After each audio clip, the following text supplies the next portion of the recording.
여보, 나 빚쟁이한테 쫓기게 생겼어. 당신이라도 살아야지. 우리 서류상으로만 이혼하자. 결혼 40주년 기념일 저녁.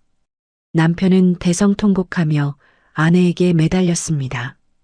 그래요, 여보. 당신이 원한다면 그렇게 해요. 아내는 남편의 눈물을 닦아주며 슬픈 표정으로 이혼 도장을 찍어주었습니다. 하지만 법원 문을 나서는 순간 아내의 입에서 믿을 수 없는 말이 튀어나왔습니다. 여보, 정말 땡큐야. 당신 덕분에 위자료 안 주고 깔끔하게 끝났네. 그 한마디에 남편의 얼굴은 사색이 되었고 상황은 순식간에 역전되었습니다. 거짓 눈물로 아내를 속이려던 남편이 제 꾀에 넘어가 빈털터리가 되는 순간, 그리고 시작되는 아내의 통쾌한 인생 역전극. 과연 남편의 운명은 어떻게 될까요? 안녕하세요. 사연TV 가족 여러분.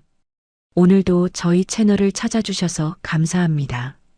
여러분들은 지금 어느 곳에서 이 영상을 보고 계시나요? 영상을 시청하기 전 구독과 좋아요 눌러주시면 오늘 하루도 당신에게 행운이 가득할 거예요.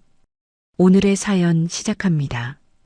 오늘따라 유난히 고소한 참기름 냄새가 집안 가득 진동했습니다.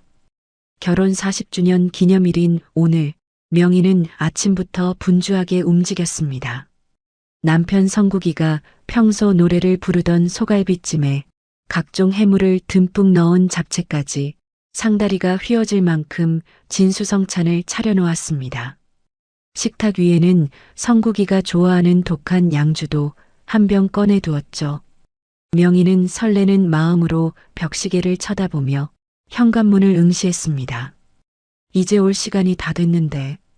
명희는 앞치마에 젖은 손을 닦으며 거울을 한 번 더 들여다보았습니다. 평생 가족 뒷바라지하느라 거칠어진 손이었지만 오늘만큼은 남편에게 고맙다는 말 한마디를 듣고 싶었습니다. 잠시 후 띠리릭 하는 도어락 소리가 들리고 현관문이 열렸습니다. 여보 왔어요? 오늘 무슨 날인지 알죠? 명희는 환하게 웃으며 현관으로 마중을 나갔습니다. 그런데 들어오는 성국이의 꼴이 말이 아니었습니다. 말끔하게 다려준 와이셔츠는 풀어 헤쳐져 있었고 넥타이는 비스듬히 돌아가 있었습니다. 손에 들려 있어야 할 꽃다발은커녕 성국이는 신발도 제대로 벗지 못한 채 비틀거리며 거실로 들어왔습니다. 여보, 술 마셨어요? 왜 그래요? 명희가 놀라서 다가가자 성국이는 마치 세상이 무너진 사람처럼 거실 바닥에 털썩 주저앉았습니다. 그러고는 바닥을 주먹으로 치며 대성통곡을 하기 시작했습니다. 아이고, 내 팔자야. 이를 어쩌면 좋아. 으흐흐. 명희는 너무 놀라 가슴이 철렁 내려앉았습니다. 평소 가부장적이고 큰 소리만 치던 남편이 이렇게 아이처럼 우는 모습은 처음이었기 때문입니다. 명희는 급히 성국이의 등을 토닥이며 물었습니다. 여보, 도대체 무슨 일이에요? 말을 해봐요. 어디 아파요? 아니면 사고라도 쳤어요? 성국이는 콧물 범벅이 된 얼굴을 들더니 명희의 손을 잡고 벌벌 떨며 말했습니다. 여보, 나 망했어. 우리 이제 다 죽게 생겼어. 친구놈이 개발될 땅이라고 해서 퇴직금이랑 비상금 다 털어서 넣었는데 그게 다 사기였대. 네, 그게 무슨 소리예요? 사기라니요? 기획부동산 사기래. 땅인 줄 알고 샀는데 쓸모없는 산비탈이고 주동자는 돈 들고 이미 날랐대. 거기다가 내가 모자란 돈 메꾸려고 사채까지 좀 끌어다 썼는데 성국이는 숨이 넘어갈 듯 헐떡거리며 공포에 질린 눈으로 명희를 바라보았습니다. 내일 당장 빚쟁이들이 들이닥칠 거야. 그놈들 알잖아. 피도 눈물도 없는 놈들인 거. 집안에 있는 거 다 빨간 딱지 붙이고 가전제품이고 뭐고 싹 다 들고 갈 거라고. 명희는 눈앞이 캄캄해졌습니다. 평생 안 먹고 안 입으며 모은 재산인데 하루아침에 날벼락을 맞은 것입니다. 하지만 명희는 정신을 차려야겠다고 생각했습니다. 여보, 진정해요. 호랑이 굴에 들어가도 정신만 차리면 산다고 했어요. 경찰에 신고부터 해요. 그러자 성국이가 펄쩍 뛰며 명희의 말을 막았습니다. 신고는 무슨 신고? 그놈들이 경찰 부르면 가만두겠어? 여보, 잘 들어. 우리 둘 다 살려면 이 방법뿐이야. 성국이는 침을 꼴깍 삼키더니 명희의 어깨를 잡고 비장하게 말했습니다. 우리 서류상으로만 이혼하자. 이혼이요? 그래, 위장 이혼. 당신 명의로 된 이 집이라도 지켜야지. 빚쟁이들이 부부라고 하면 당신 재산까지 다 압류해버릴 수도 있어. 그러니까 일단 서류 정리부터 하고 당신은 당장 짐 싸서 친정에 가 있어.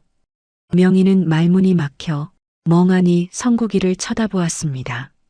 성국이는 명희의 손을 더 꽉 쥐며 절박하게 애원했습니다. 당신이라도 안전한 곳으로 피해.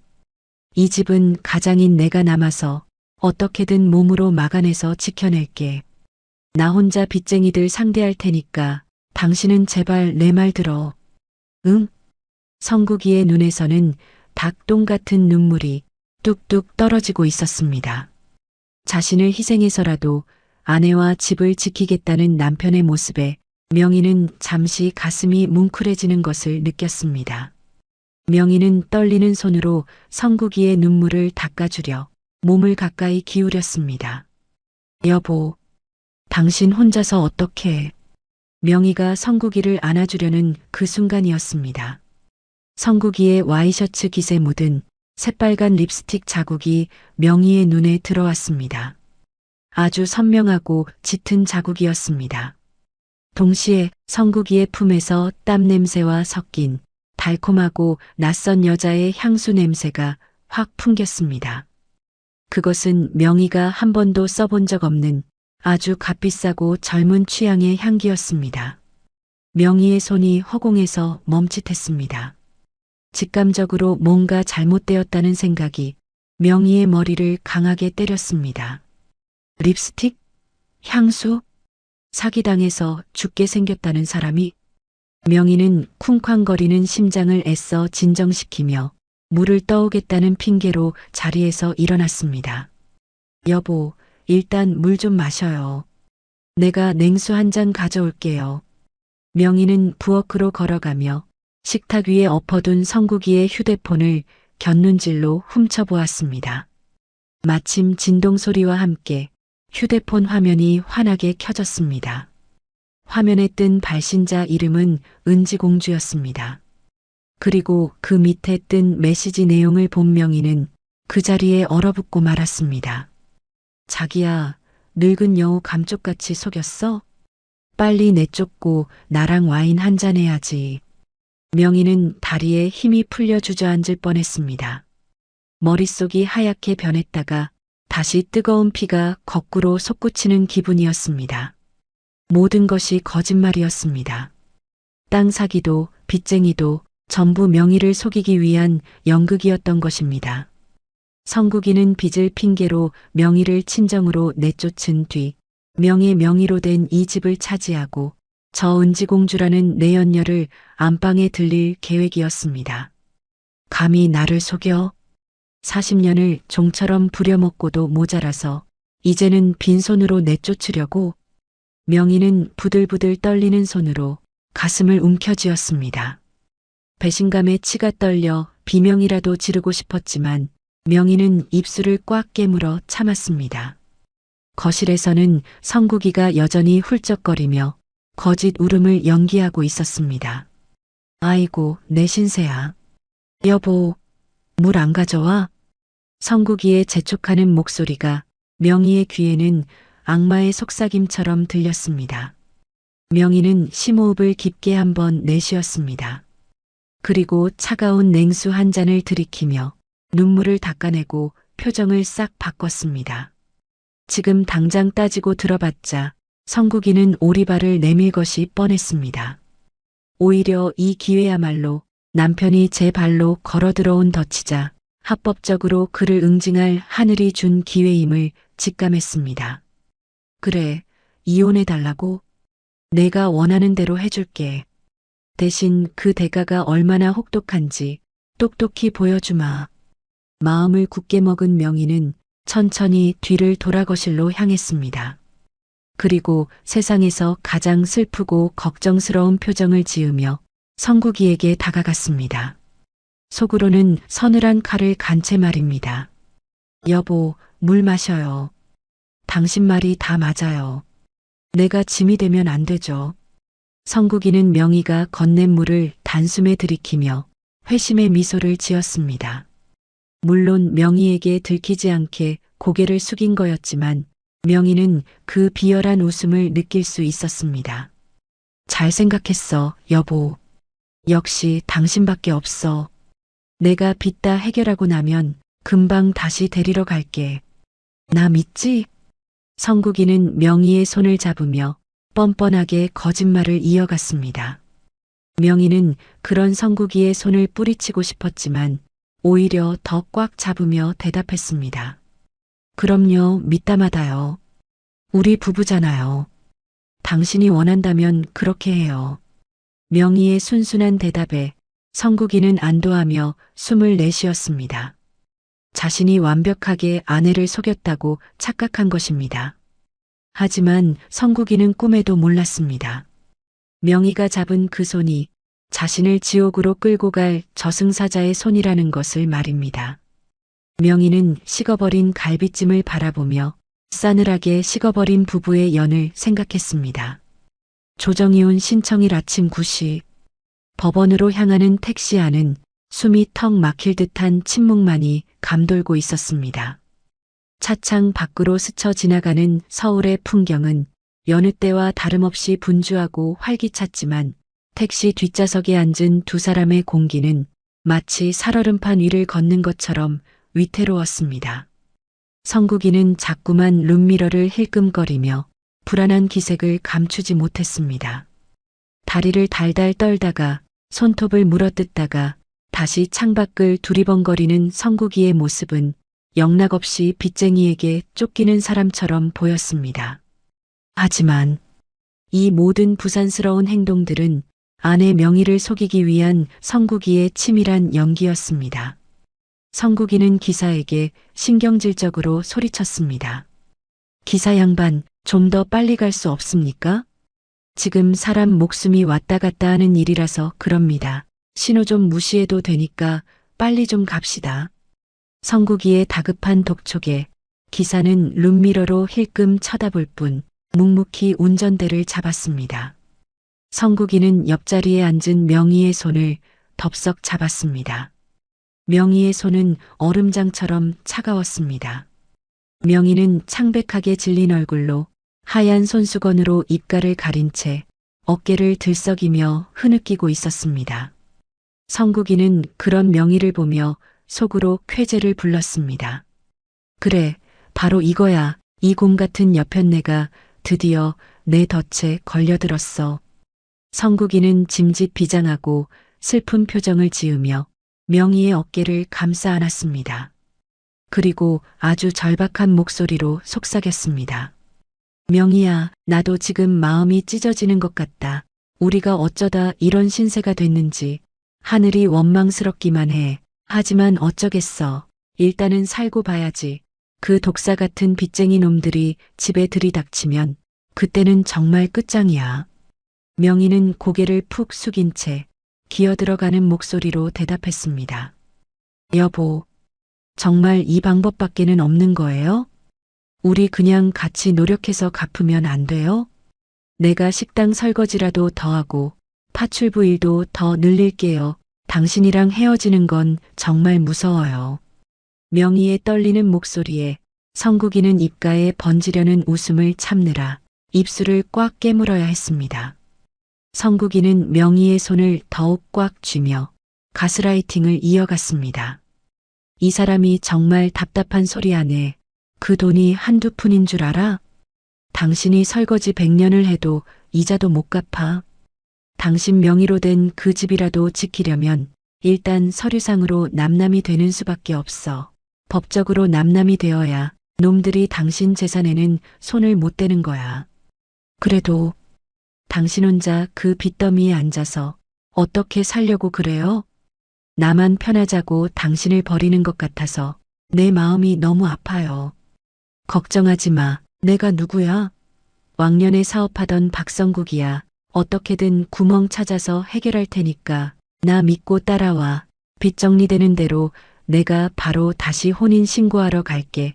그때는 내가 손에 물 한 방울 안 묻히게 왕비처럼 모시고 살 테니까 오늘은 딱 눈 감고 도장만 찍자. 응? 성국이의 뻔뻔하고 가증스러운 거짓말에 명희는 속에서 뜨거운 것이 울컥 치밀어 올랐습니다. 슬픔이나 미안함 때문이 아니었습니다. 자신을 평생 기만하고 착취했던 남자가 마지막 순간까지도 자신을 바보 취급한다는 사실에 대한 참을 수 없는 분노와 역겨움 때문이었습니다. 명희는 손수건으로 얼굴을 가린 채 입술을 피가 나도록 깨물며 마음을 다잡았습니다. 그래, 짖어라. 실컷 짖어대봐. 내가 원하는 대로 해줄 테니까 어디 끝까지 한번 가보자고. 잠시 후 택시가 서울가정법원 정문 앞에 멈춰섰습니다. 성국이는 택시비 계산도 명희에게 미룬 채 허둥지둥 먼저 내렸습니다. 그리고 주위를 두리번거리며 마치 칠작전을 수행하는 비밀 요원이라도 된 듯 명희의 손목을 거칠게 잡아 끌었습니다. 빨리 내려. 누구 눈에 띄기 전에 얼른 들어가야 해. 저기 검은 양복 입은 놈들 보이지? 저놈들이 빚쟁이 끈아풀일지도 모른다고. 사실 법원 앞에는 이혼하러 온 부부들과 변호사들뿐 빚쟁이 같은 건 그림자도 없었습니다. 명희는 성국이의 우스꽝스러운 연기에 기가 막혀 헛웃음이 나올 뻔했지만 힘없이 끌려가는 척 연기하며 법원 건물을 올려다보았습니다. 40년 전 하얀 웨딩드레스를 입고 들어갔던 예식장과 달리 이곳은 차갑고 건조한 회색빛 건물이었습니다. 평생을 함께하려 했던 사람과 이렇게 더러운 거짓말 속에서 끝을 맺게 되다니 명희의 가슴 한구석이 서늘하게 식어갔습니다. 하지만 명희의 눈동자만큼은 그 어느 때보다 또렷하고 매섭게 빛나고 있었습니다. 법원 민원실 안. 이혼 서류 접수 창구 앞에는 이미 인생의 갈림길에 선수 많은 부부가 대기하고 있었습니다. 고성을 지르며 싸우는 부부, 서로 등을 돌리고 앉아 침묵하는 부부, 그리고 울고 있는 여자들. 그 사이에서 성국이는 번호표를 뽑아들고 초조하게 다리를 떨며 순서를 기다렸습니다. 1분 1초가 성국이에게는 지옥 같은 시간이었습니다. 혹시나 명희가 마음을 바꿔 도망이라도 갈까봐 성국이는 명희의 옷자락을 꽉 잡고 놓지 않았습니다. 명희는 의자에 앉아 가방에서 인감도장이 든 작은 지갑을 꺼내 만지작거리고 있었습니다. 그 모습을 본 성국이가 명희의 귀에 대고 다급하게 속삭였습니다. 여보, 도장 가져왔지? 확실하게 챙겨온 거 맞지? 인감증명서랑 신분증도 다 있지? 가져오긴 했는데. 여보, 나 정말 자신이 없어요. 손이 너무 떨려서 도장을 못 찍겠어요. 우리 그냥 돌아가면 안 될까요? 명희가 금방이라도 울음을 터뜨릴 듯 망설이자 성국이의 눈동자가 뱀처럼 가늘어졌습니다. 여기서 명희가 마음을 바꾸면 모든 것이 끝장이었습니다. 은지와의 달콤한 새 출발도, 명희 몰래 챙기려던 이 집과 재산도 모두 물거품이 되고 마는 것입니다. 성국이는 명희의 손을 으스러지도록 잡으며 거의 협박에 가까운 어조로 애원했습니다. 명희야, 제발 정신 좀 차려. 지금 빚쟁이들이 집 비밀번호 따고 들어가고 있다니까? 당신 그 집 뺏기고 길바닥에 나앉고 싶어? 나를 위해서가 아니라 당신을 위해서 그러는 거야. 내 말 안 들으면 우리 둘 다 죽는다고. 아, 알았어요. 여보가 정 그렇다면 당신 뜻대로 할게요. 드디어 딩동하는 소리와 함께 호출 번호가 전광판에 떴습니다. 두 사람은 창구 앞으로 다가갔습니다. 담당 직원이 무미건조하고 사무적인 목소리로 물었습니다. 조정이혼 신청서 제출하시는 거 맞으시죠? 두 분 다 이혼 의사 확실하십니까? 네, 맞습니다. 아주 확실합니다. 저희는 더 이상 같이 살 수 없는 상황입니다. 성국이가 기다렸다는 듯 누구보다 크고 우렁찬 목소리로 대답했습니다. 직원은 안경 너머로 명의를 쳐다보며 다시 한번 확인했습니다. 부인께서도 동의하십니까? 이 서류 접수되면 되돌리기 힘듭니다. 명의는 잠시 침묵했습니다. 고개를 숙인 채 아무 말도 하지 않았습니다. 그 짧은 5초의 침묵이 성국이에게는 마치 50년처럼 길게 느껴졌습니다. 성국이의 등줄기에서 식은 땀이 주르륵 흘러내려 와이셔츠를 축축하게 적셨습니다. 제발, 제발 대답해. 이 곰팅이 같은 여편네야. 여기서 딴소리하면 죽여버릴 거야. 성국이의 타들가는 속마음을 읽기라도 한 듯 명희가 천천히 고개를 들고 입을 열었습니다. 네, 동의합니다. 그럼 여기에 서명하시거나 도장 찍어주세요. 명희는 떨리는 손으로 도장을 꺼냈습니다. 도장이 신청서 종이 위에 닿을 듯 말 듯 허공에서 몇 번이나 맴돌았습니다. 성국이는 속이 타들어가 미칠 지경이었습니다.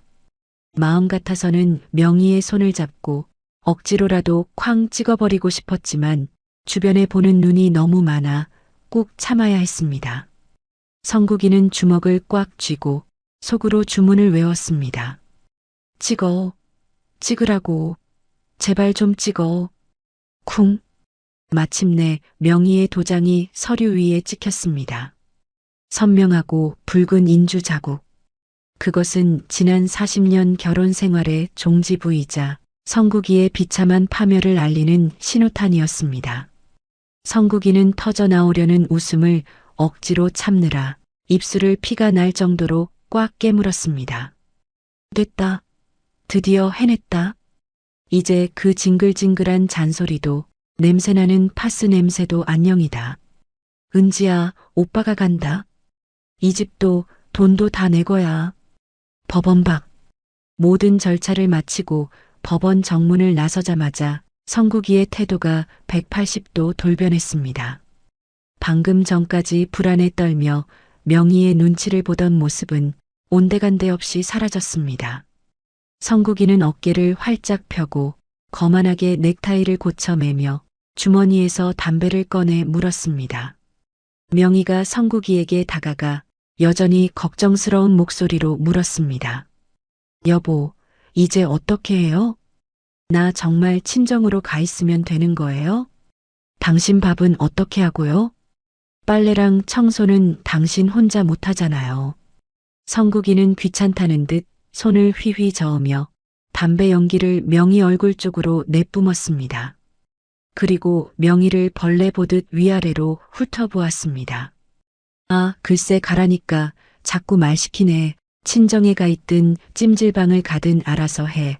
그리고 당분간 나한테 연락하지 마. 빚쟁이들이 전화 도청할 수도 있으니까 내가 연락할 때까지 죽은 듯이 지내라고. 성국이는 뒤도 돌아보지 않고 택시를 잡으러 큰 길 쪽으로 성큼성큼 걸어갔습니다. 명희는 그런 성국이의 뒷모습을 보며 마지막 남은 미련의 끈을 놓아버렸습니다. 그리고 싸늘하게 식은 눈빛으로 입을 열었습니다. 박성국 씨. 처음 듣는 명희의 차갑고 낯선 호칭에 성국이가 걸음을 멈추고 뒤를 돌아보았습니다. 명희는 천천히 하지만 아주 또박또박한 걸음으로 성국이 앞으로 다가갔습니다. 그리고 성국이의 팔을 거칠게 낚아채며 입가에 서늘한 미소를 지었습니다. 여보, 정말 땡큐야. 당신이 빚쟁이 핑계 대줘서 위자료 싸움할 필요도 없이 아주 깔끔하게 끝났네. 뭐, 땡큐? 그게 무슨 소리야? 당신 지금 미쳤어? 충격받아서 돌았어? 성국이는 명희의 표정이 너무나 낯설어 자신도 모르게 뒷걸음질 쳤습니다. 명희는 주머니에서 핸드폰을 꺼내 그날 밤 몰래 찍어둔 사진을 성국이 눈앞에 들이밀었습니다. 화면 속에는 은지공주와 주고받은 더럽고 추악한 문자 메시지가 선명하게 찍혀 있었습니다. 자기야, 늙은 여우 감쪽같이 속였어? 빨리 내쫓고 나랑 와인 한잔 해야지. 성국이의 얼굴이 순식간에 하얗게 질렸습니다. 입을 금붕어처럼 뻐끔거리며 아무 말도 하지 못했습니다. 이게 왜 늙은 여우가 눈치 못 챌 줄 알았어? 당신 머리가 그것밖에 안 돌아가니 평생 내 돈이나 뜯어먹고 살았지. 사람을 바보로 알아도 유분수지. 명희의 목소리는 칼날처럼 날카로웠습니다. 성국이는 믿을 수 없다는 듯 명희를 쳐다보며 더듬거렸습니다. 당신 알고 있었어? 처음부터 다 알면서도 도장을 찍어준 거야? 그래, 알면서 찍어줬지. 안 그러면 당신이 순순히 떨어져 나갔겠어? 위자료 안 주려고 재산 은닉하고 별쇼를 다 할 텐데 차라리 빚핑계로 이혼해 주는 게 내 재산 지키는 가장 확실하고 빠른 방법이잖아. 명희는 성국이의 코앞까지 다가가 쐐기를 박듯 또렷하게 말했습니다. 박성국 씨, 똑바로 들어. 당신이 원하던 대로 이혼해 줬으니까 이제 우린 법적으로 완벽한 남남이야. 이 집? 내 친정 유산으로 산 4명의 집이야. 내 통장에 있는 돈? 내가 뼈 빠지게 일해서 모은 내 돈이고 당신 빚이랑은 눈곱만큼도 상관없는 내 특유 재산이라고. 성국이는 망치로 머리를 얻어맞은 듯 멍한 표정으로 서 있었습니다. 자신의 얄팍한 꾀에 자신이 넘어갔다는 사실을 이제야 깨달은 것입니다. 다리에 힘이 풀려 주저앉을 뻔했습니다. 아니야. 그럴 리가 없어. 그럼 내 짐은? 내 옷은? 나 당장 어디서 자라고? 아, 당신 짐? 걱정하지 마. 퀵서비스로 보낼 테니까. 어디로 보낼까? 은지공주네 오피스텔? 거기 주소 알지? 내가 친절하게 그리로 보내줄게. 명희는 비웃음을 날리며 대기하고 있던 택시 문을 열었습니다. 성국이는 다급하게 명희의 옷자락을 잡으려 했습니다. 여보, 명희야, 잠깐만. 내 말 좀 들어봐. 오해야. 내가 잠깐 미쳤었나 봐. 잘못했어. 제발 이러지 마. 이거 나. 더러운 손 치워. 다신 내 눈앞에 얼씬도 하지 마. 한 번만 더 찾아오면 그땐 주거침입이랑 접근금지로 신고할 거니까. 쾅! 명희는 택시 문을 거칠게 닫고 미련 없이 떠나버렸습니다. 멀어지는 택시를 보며 성국이는 그 자리에 털썩 주저앉고 말았습니다. 안 돼. 내 집, 내 돈. 김명희, 가지 마. 돌아와. 성국이는 허공에 대고 고래고래 소리를 질렀지만 이미 버스는 떠난 뒤였습니다. 법원 앞을 지나던 사람들이 미친 사람 보듯 쳐다보며 혀를 찼지만 성국이의 눈에는 아무것도 보이지 않았습니다. 오직 자신이 잃어버린, 아니 제발로 걷어차버린 거대한 재산과 안락한 노후만이 아른거릴 뿐이었습니다. 성국이는 땅을 치며 통곡했지만 그의 비참한 몰락은 이제 막 시작되었을 뿐이었습니다. 성국이의 머릿속에는 오직 한 가지 생각뿐이었습니다. 은지. 그래, 은지가 있어. 은지한테 가면 돼. 은지는 날 받아줄 거야. 성국이는 지푸라기라도 잡는 심정으로 벌떡 일어나 택시를 잡았습니다. 하지만 그곳에 기다리고 있는 것이 따뜻한 위로가 아닌 차가운 배신이라는 것을 어리석은 성국이는 아직 모르고 있었습니다. 그날 오후 성국이는 법원 앞에서 택시를 잡아타고 곧장 아파트로 향했습니다. 명희가 가버린 뒤에야 정신이 든 성국이는 일단 집으로 가서 단판을 지어야겠다고 생각했습니다. 명희가 아무리 독하게 나와도 설마 하며 비밀번호까지 바꿨을 거라고는 상상조차 하지 못했기 때문입니다. 아저씨, 좀 더 빨리요. 내가 지금 집에 도둑이 든 것 같아서 그래요. 성국이는 애꿎은 기사만 닥달했습니다. 하지만 성국이의 마음속에는 도둑보다 더 무서운 현실이라는 공포가 스멀스멀 피어오르고 있었습니다. 혹시라도 문이 안 열리면 어떡하나, 경비 아저씨가 막으면 어떡하나, 오만 가지 생각이 머릿속을 맴돌았습니다. 아니야, 그럴 리 없어. 40년을 같이 산 정이 있는데 설마 하니 문 좀 박대하겠어? 내가 가서 싹싹 빌면 문 열어주겠지. 명희 걔는 마음이 약하니까. 성국이는 스스로를 위로하며 아파트 정문에 도착했습니다. 택시에서 내린 성국이는 익숙한 발걸음으로 공동 현관을 향해 걸어갔습니다. 그리고 비밀번호를 눌렀습니다. 비빅. 왜 이래? 경고음이 울리며 문은 열리지 않았습니다. 성국이는 손에 땀을 쥐며 다시 한번 천천히 눌렀습니다. 하지만 결과는 똑같았습니다. 이 여편네가 진짜. 성국이가 당황해서 문을 쾅쾅 두드리고 있을 때였습니다. 경비실 창문이 드르륵 열리더니 평소 성국이에게 깍듯이 인사하던 경비원이 싸늘한 표정으로 고개를 내밀었습니다. 박씨 아저씨, 거기서 뭐 하시는 겁니까? 시끄럽게 문 두드리지 마세요. 아니, 김씨. 나야 나. 천사오. 비밀번호가 안 먹혀서 그러는데 문 좀 열어줘봐. 성국이가 반가운 마음에 소리쳤지만 경비원은 문을 열어주는 대신 경비실 문을 열고 밖으로 나왔습니다. 그리고 성국이 앞을 가로막아 섰습니다. 못 들어가십니다. 돌아가세요. 뭐? 못 들어가다니? 여기가 내 집인데 내가 왜 못 들어가? 김씨, 자네 지금 나한테 장난해? 성국이가 길길이 날뛰자 경비원은 품에서 서류 한 장을 꺼내 보여주었습니다. 그것은 법원에서 방금 발급받은 이혼 접수 증명서 사본이었습니다. 그리고 그 밑에는 명의에 잡힐 메모가 붙어 있었습니다. 외부인 박성국 절대 출입 금지. 발견 즉시 경찰에 신고해 주세요. 보시다시피 김명희 사모님께서 신신당부를 하셨습니다. 이제 이 아파트 입주민 아니시니까 행패 부리지 말고 나가주세요. 이런 법이 어디 있어. 내가 이 아파트 관리비를 얼마나 냈는데. 비켜. 나 들어갈 거야.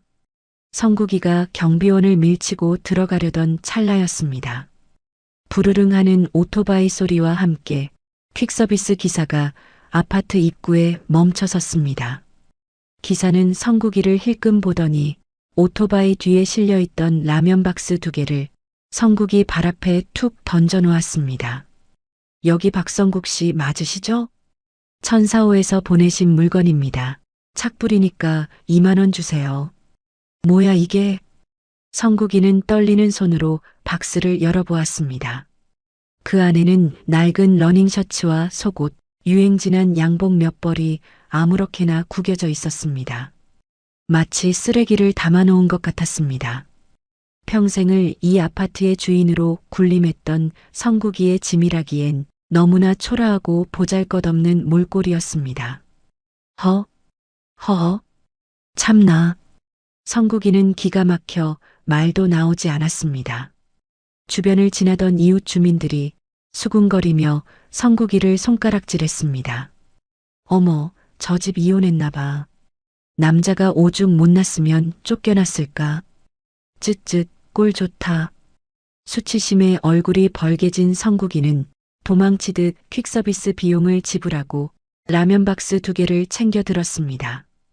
더 이상 이곳에 머물다가는 망신살만 뻗칠게 분명했습니다. 성국이는 이를 갈며 아파트 단지를 빠져나왔습니다. 두고 보자, 김명희, 내가 이대로 무너질 줄 알아? 나한테는 아직 은지가 있어. 은지한테 가서 제기할 거야.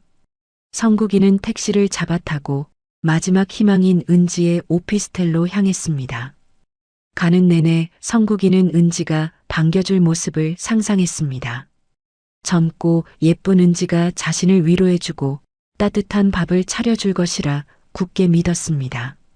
자신이 가진 비상금 통장에 아직 500만 원 정도가 남아 있었으니 그걸로 일단 급한 불은 끌 수 있을 거라 생각했죠.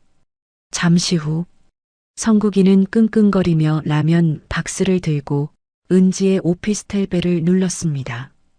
띵동, 띵동. 곧이어 인터폰 화면이 켜지고 은지의 목소리가 들려왔습니다. 누구세요? 은지야. 나야, 오빠. 문 좀 열어봐.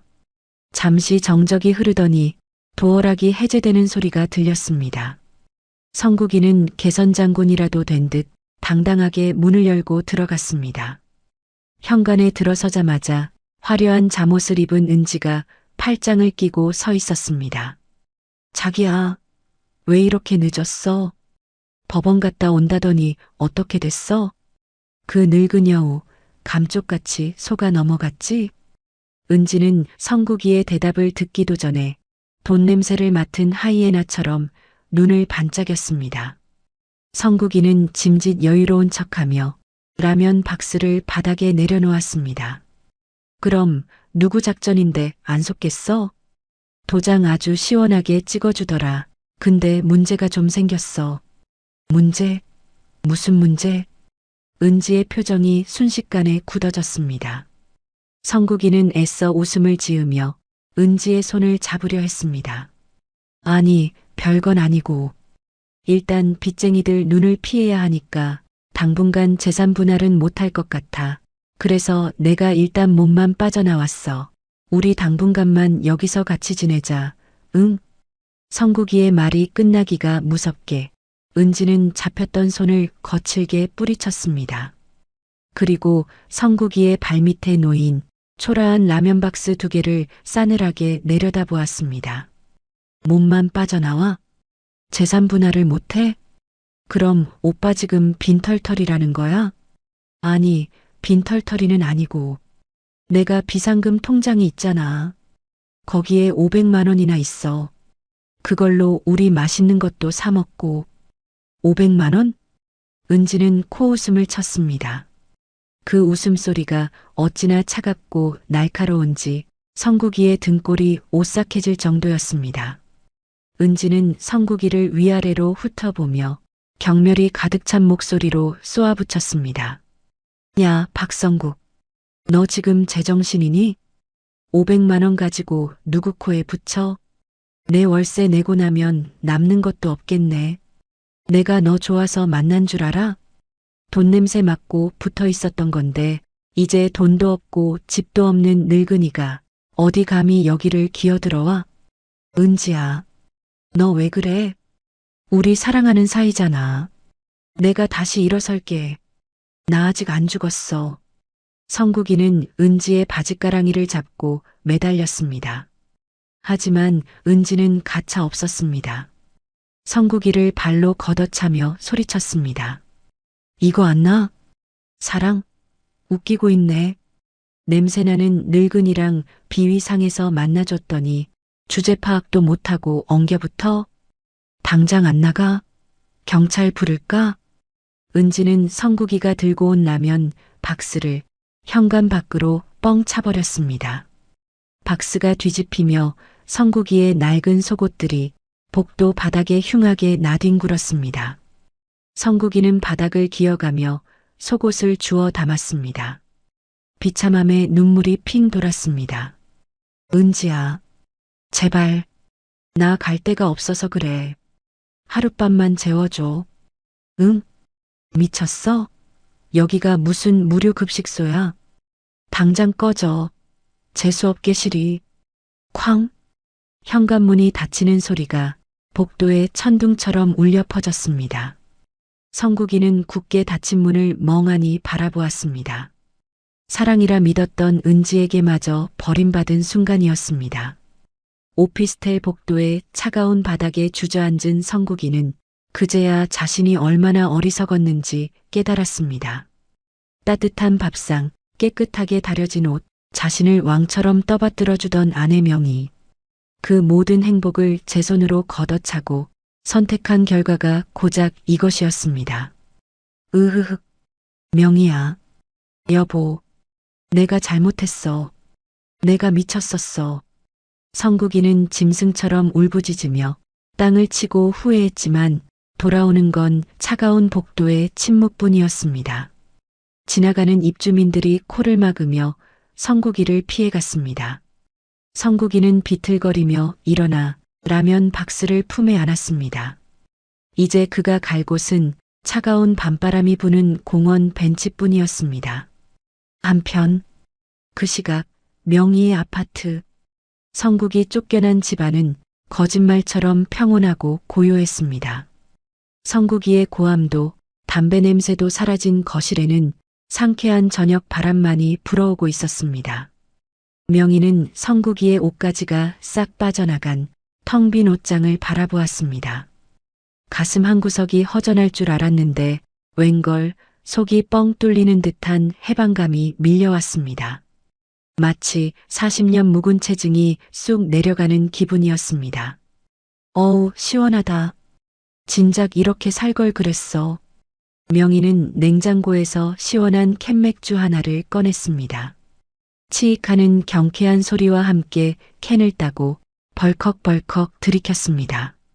목구멍을 타고 흐르는 알싸한 탄산이 명희의 세포 하나하나를 깨우는 것 같았습니다. 명희는 거실 소파에 다리를 쭉 뻗고 앉아 벽에 걸린 달력을 바라보았습니다. 그리고 빨간 펜으로 오늘 날짜 위에 커다랗게 동그라미를 쳤습니다. 독립만세라고 꾹꾹 눌러 썼습니다. 박성국 씨, 잘 가세요. 이제부터 내 인생은 내가 주인이야. 누구의 아내도 며느리도 아닌 그냥 김명희로 사는 거야. 명희는 서랍 깊숙한 곳에서 오랫동안 꿈꿔왔던 낡은 노트를 꺼냈습니다. 표지에는 김명희의 반찬가게 창업계획서라고 적혀 있었습니다. 남편 뒷바라지하느라 묻어두었던 꿈. 이제 그 꿈을 펼칠 시간이 온 것입니다. 명희는 노트를 넘기며 반짝이는 눈으로 미래를 그리기 시작했습니다.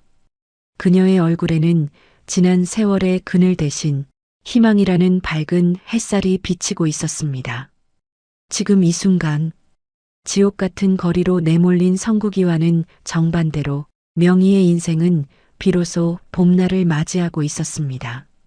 일주일 뒤 성국이에게는 지옥 같은 일주일이 지났습니다. 은지에게 쫓겨난 그날 밤 성국이는 찜질방으로 몸을 피했습니다. 주머니에 남은 돈이라곤 비상금 통장에 있던 몇십만 원을 인출한 현금이 전부였습니다. 성국이는 찜질방 구석진 토굴방에 누워 이를 갈며 복수를 다짐했습니다. 두고 봐라, 김명희, 최은지, 내가 이대로 무너질 것 같아? 이 돈으로 주식 대박 터뜨려서 보란듯이 재기할 거다. 하지만 불행은 성국이를 가만두지 않았습니다. 며칠 동안 잠도 제대로 못 자고 뒤척이다가 깜빡 깊은 잠에 든 사이였습니다. 부스럭거리는 소리에 성국이가 눈을 번쩍 떴을 때 이미 성국이의 머리맡에 두었던 작은 가방은 사라지고 없었습니다. 가방 안에는 성국이의 지갑과 현금, 그리고 신분증까지 모두 들어 있었죠. 내 가방, 내 돈, 도둑이야. 도둑 잡아라. 성국이는 찜질복 바람으로 뛰쳐나가 소리를 질렀습니다. 하지만 새벽녘의 찜질방은 고요하기만 했고 CCTV 사각지대에서 벌어진 일이라 범인을 잡을 방법은 요원했습니다. 결국 소란을 피우다 찜질방 주인에게 쫓겨나고 말았습니다. 아저씨, 돈도 없으면서 여기서 이러면 안 돼요. 영업 방해하지 말고 나가요. 아니, 내가 돈이 없는 게 아니라 도둑을 맞았다니까. 내가 누군지 알아? 나 왕년에 잘 나가던 사장이야. 아이고, 네네, 사장님, 가서 경찰서에 신고를 하시든 알아서 하시고 일단 나가세요. 성국이는 등 떠밀려 차가운 새벽거리로 내동댕이 쳐졌습니다. 가진 것이라곤 몸에 걸친 얇은 등산복 한 벌과 다 떨어진 운동화뿐이었습니다. 주머니를 뒤져보니 꼬깃꼬깃한 1,000원짜리 한 장과 동전 몇 개가 전부였습니다. 성국이는 믿을 수 없는 현실에 다리가 풀려 주저앉았습니다. 이게 뭐야? 내 인생이 왜 이렇게 됐어? 명희야, 여보. 배에서는 꼬르륵 소리가 천둥처럼 울려 퍼졌습니다. 성국이는 비틀거리며 근처 공원으로 향했습니다.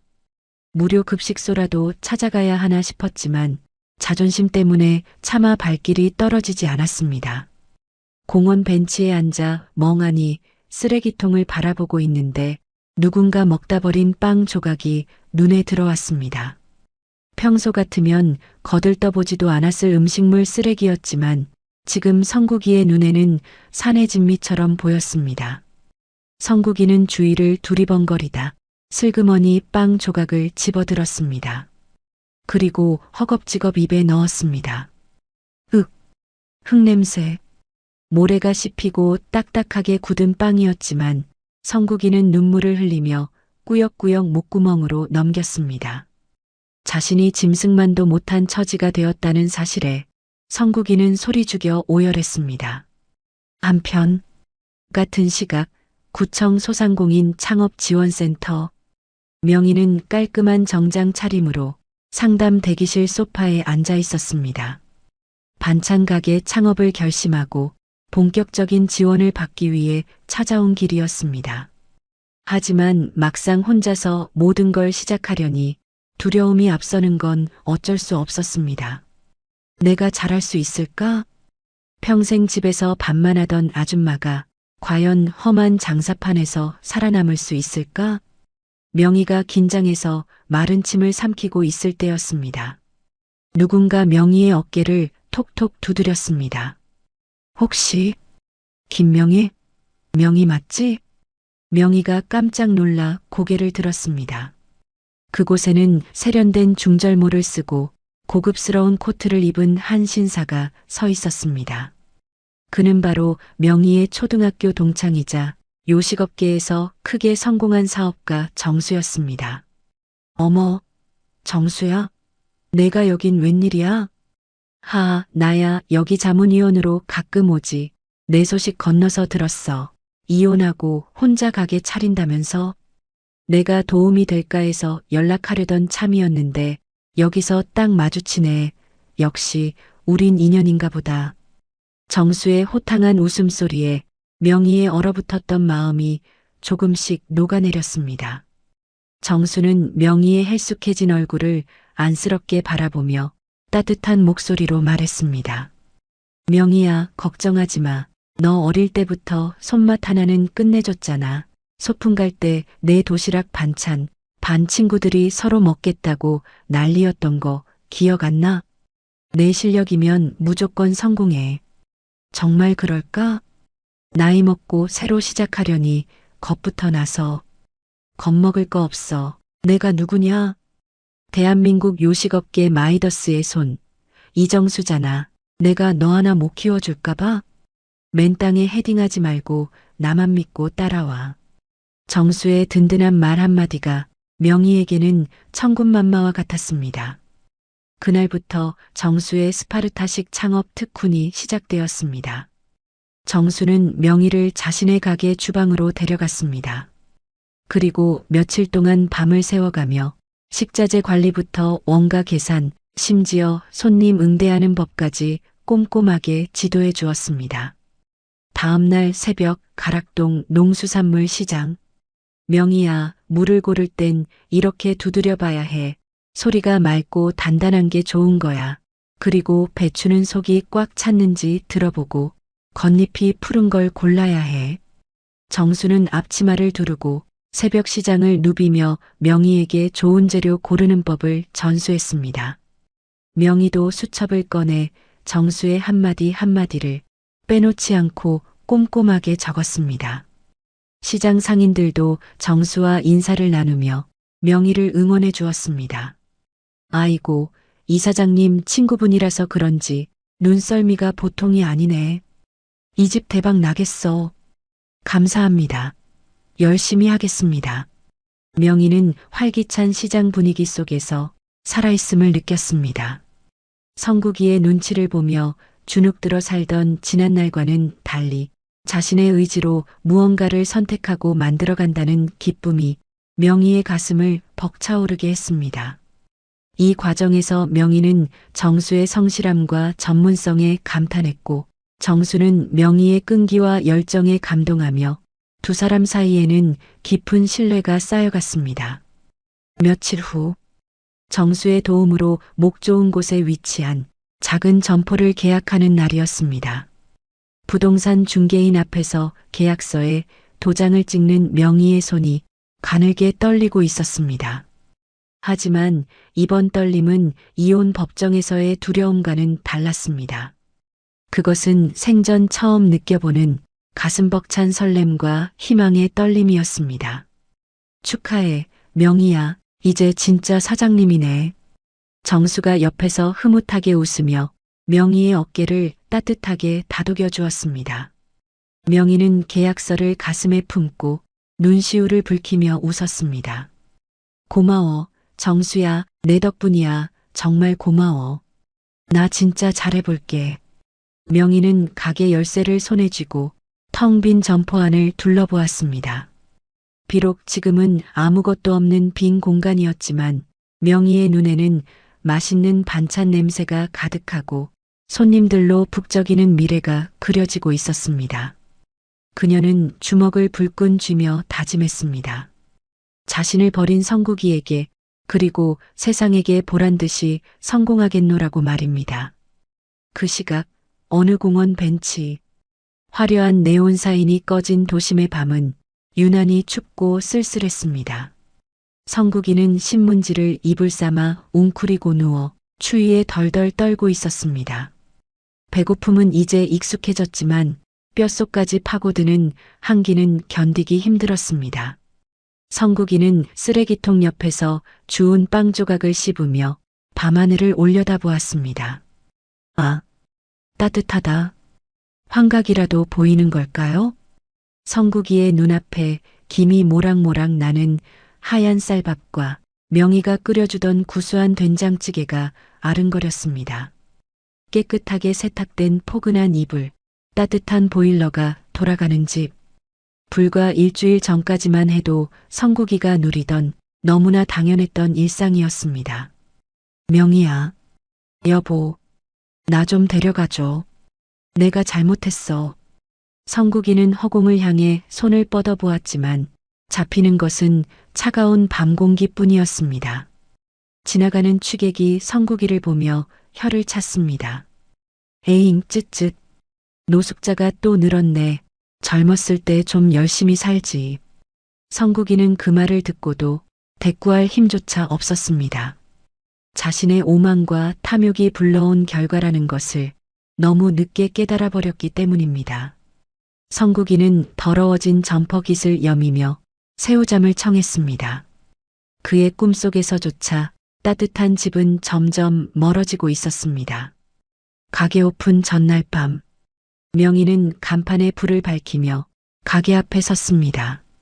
김명희 반찬, 자신의 이름 석자가 박힌 간판이 밤거리를 환하게 비추고 있었습니다. 명희는 간판을 올려다보며 깊은 숨을 들이마셨습니다. 이제 시작이야. 김명희, 넌 할 수 있어.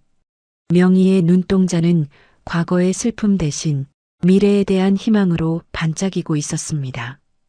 유리창에 비친 자신의 모습은 더 이상 누군가의 아내나 며느리가 아닌 당당한 사업가 김명희였습니다.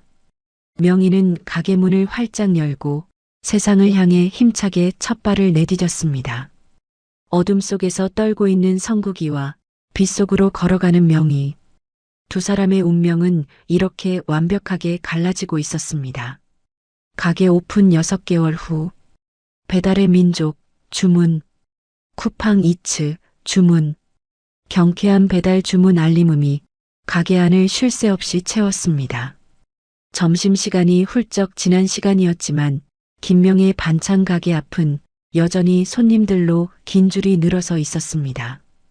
고소한 참기름 냄새와 매콤한 겉절이 향기가 골목 어귀까지 퍼져나가며 지나가는 사람들의 발길을 붙잡았습니다. 가게 안에서는 명희가 눈코 뜰 새 없이 반찬을 포장하고 있었습니다. 이마에는 송골송골 땀이 맺혔지만 그녀의 얼굴에서는 웃음이 떠나질 않았습니다. 어머, 사장님. 지난번에 사간 파김치 말이에요. 진짜 어떻게 그렇게 맛있어요? 우리 집 남편이 밥을 2공기나 먹더라니까요. 아유, 정말요? 맛있게 드셨다니 제가 더 감사하죠. 오늘 파김치 아주 잘 익었으니까 서비스로 조금 더 넣어드릴게요. 명희는 능숙한 솜씨로 파김치를 한 주먹 더 담아 손님의 장바구니에 넣어주었습니다. 손님들은 명희의 넉넉한 인심에 엄지손가락을 치켜세웠습니다. 역시 김 사장님 손맛은 아무도 못 따라가요. 이 동네 반찬가게 다 망하게 생겼어. 여기만 이렇게 장사가 잘 되니 원. 손님들의 기분 좋은 칭찬에 명희는 고개를 숙여 감사 인사를 했습니다. 그때 주방 안쪽에서 묵직한 육수통을 들고 나오던 정수가 명희를 보며 빙그레 웃었습니다. 정수는 자신의 가게도 바쁠 텐데 틈만 나면 명희네 가게로 달려와 일손을 거들고 있었습니다. 명희야, 좀 쉬엄쉬엄해. 그러다 몸살 나겠다. 이 무거운 건 내가 옮길 테니까 너는 계산대나 지켜. 정수는 육수통을 번쩍 들어 냉장고에 넣으며 이마에 흐르는 땀을 훔쳤습니다. 명희는 그런 정수가 고맙기도 하고 미안하기도 해서 시원한 식혜 한 잔을 건넸습니다. 정수야, 너 때문에 내가 산다. 내가 없었으면 이 많은 주문을 어떻게 다 쳐냈을까 몰라. 나중에 내가 거하게 한턱 낼게. 하하, 친구 좋다는 게 뭐냐? 그리고 나도 여기서 배우는 게 많아. 내 열정 보면 나도 젊어지는 것 같고 좋다. 그러니까 부담 갖지 말고 부려먹어. 두 사람은 서로를 마주보며 환하게 웃었습니다. 단순한 동창생을 넘어 이제는 서로의 등 뒤를 맡길 수 있는 든든한 전우애가 싹트고 있었습니다. 가게 마감을 하고 정산을 하던 명희는 통장에 찍힌 숫자를 보고 입을 다물지 못했습니다. 남편 성국이와 살 때는 콩나물값 100원을 아끼려고 벌벌 떨었는데 이제는 하루 매출이 성국이의 한 달 연금보다 많았습니다. 세상에, 이게 다 내 돈이라니. 명희는 떨리는 손으로 통장을 가슴에 품었습니다. 돈이 전부는 아니지만 돈이 주는 자유와 자신감이 무엇인지 명희는 뼈저리게 실감하고 있었습니다. 그 주 주말, 명희는 정수와 함께 백화점으로 향했습니다. 그동안 사고 싶어도 눈치 보여 못 샀던 화사한 원피스와 고급 핸드백을 사기 위해서였습니다. 어머, 고객님. 이 원피스가 너무 잘 어울리세요. 피부가 고우셔서 그런지 귀부인 같으세요. 점원의 호들갑 섞인 칭찬에 명희는 거울 속 자신의 모습을 이리저리 비춰보았습니다. 세련된 화장에 고급스러운 옷을 입은 여자는 더 이상 식당 주방에서 설거지하던 김명희가 아니었습니다. 성공한 사업가 김명희가 그곳에 서 있었습니다. 정수가 옆에서 흐뭇하게 바라보며 말했습니다. 명희야, 정말 곱다. 진작 이렇게 꾸미고 살지 그랬냐. 오늘 쇼핑은 내가 쏘는 거니까 거절하지 마. 어머, 아니야. 내 돈으로 살 거야. 나 이제 능력 있는 여자야. 대신 저녁은 내가 맛있는 거 사줘. 명희는 자신의 카드로 당당하게 결제를 마쳤습니다. 일시불로 긁히는 카드 영수증 소리가 그 어떤 음악보다 경쾌하게 들렸습니다. 쇼핑을 마친 두 사람은 백화점 근처 번화가를 걸었습니다. 주말이라 그런지 거리에는 사람들로 넘쳐났습니다. 명희는 정수의 팔짱을 끼고 오랜만에 느끼는 여유를 만끽하며 걸었습니다. 아, 날씨 좋다. 정수야, 우리 저녁에 스테이크 먹으러 갈까? 옛날에 경양식 집에서 먹던 돈가스 말고 진짜 두꺼운 스테이크 말이야. 좋지. 내가 아주 끝내주는 레스토랑 예약해놨어. 거기 와인도 기가 막혀. 두 사람이 하하호호 웃으며 횡단보도 앞에 섰을 때였습니다. 명희의 시선이 우연히 백화점 쇼윈도 앞을 지나가는 한 노인에게 머물렀습니다.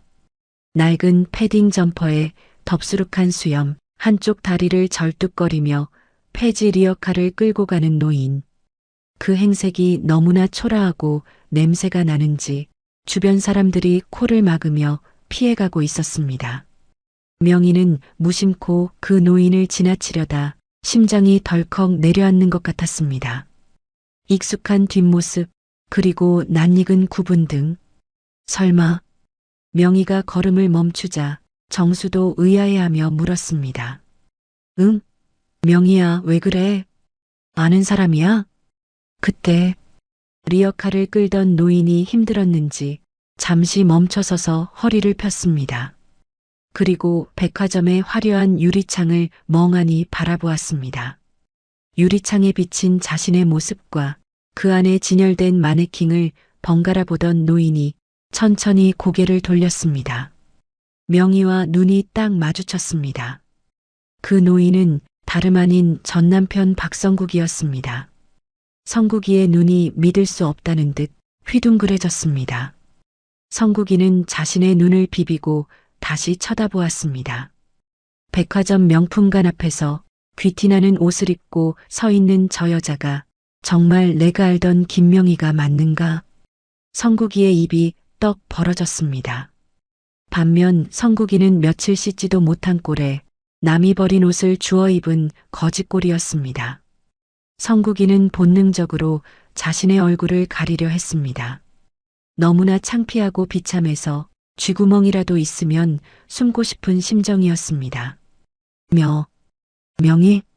성국이의 입에서 가느다란 신음이 새어나왔습니다. 아는 척을 하고 싶었습니다. 달려가서 나 좀 살려달라고, 배가 너무 고프다고 매달리고 싶었습니다.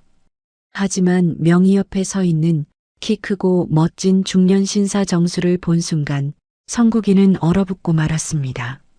자신과는 비교도 안 될 만큼 품이 있고 당당한 남자. 명희가 저렇게 환하게 웃는 모습을 성국이는 지난 40년 동안 단 한 번도 본 적이 없었습니다. 내가 무슨 짓을 한 거지? 저 여자가 저렇게 빛나는 여자였나? 성국이는 다리에 힘이 풀려 리어카 손잡이를 놓칠 뻔했습니다. 명희는 성국이를 빤히 쳐다보았습니다. 처음에는 놀라움이, 그 다음에는 씁쓸함이, 마지막에는 차가운 무관심이 명희의 눈빛을 스치고 지나갔습니다. 명희는 성국이를 동정하지 않았습니다. 그저 길가에 굴러다니는 돌멩이를 보듯 싸늘하게 시선을 거두었습니다. 정수가 명희의 표정을 살피며 물었습니다. 명희야, 정말 아는 사람이야? 가서 인사라도 해야 하는 거 아니야? 명희는 고개를 저으며 정수의 팔을 더 단단히 잡았습니다.